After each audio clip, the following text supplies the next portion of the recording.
చందమామ. ఈ పేరు పలకగానే మన కళ్ళల్లో ఒక ఆనందం, మనసులో ప్రశాంతత. ఎందుకంటే దాని అందం వర్ణనాతీతం.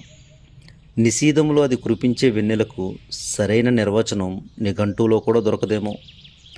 మారం చేసే బుజ్జాయిని తన అందంతో తన వైపు తిప్పుకోనంత ఆకర్షణ శక్తి ఉందని కాబోలు అమ్మ గోరుముద్దలు తినిపిస్తూ చందమామ రావే జాబిల్లి రావే అని అందమైన చందమామ మాయలో పిల్లల్ని నెట్టేసి ఏడవనివ్వకుండా తన పని కానిచ్చేస్తుంది. మనం చదువుకునేటప్పుడు మన పెద్ద తెలుగు మాస్టర్ చెప్పిన ఉపమాలంకారం ఇంకా అందరికీ గుర్తుండే ఉంటుంది. పోలికలో సాదృశ్యాన్ని వర్ణించే ఈ అలంకారానికి మనం నేర్చుకున్న ఇప్పటికీ గుర్తున్న ఉదాహరణ సీతాదేవి ముఖం చంద్రబింబం వలె ఉన్నది. అంటే సీతమ్మ అందాన్ని వర్ణించడానికి సరితూగే వస్తువు చందమామకు మించి ఈ సృష్టిలో లేదనేదేగా దీని అర్థం.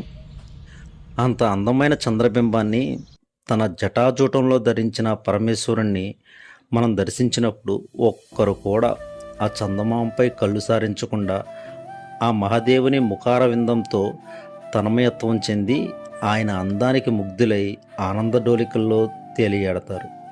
ఇప్పటి వరకు ఇంత అందంగా వర్ణించిన చందమామ అందం కూడా మనం పట్టించుకోలేనంతగా వెలవలబోయిందంటే మనోడికి మించిన అందగాడు అదేనండి, మన శివయ్యకి మించిన అందగాడు లేనట్టేగా.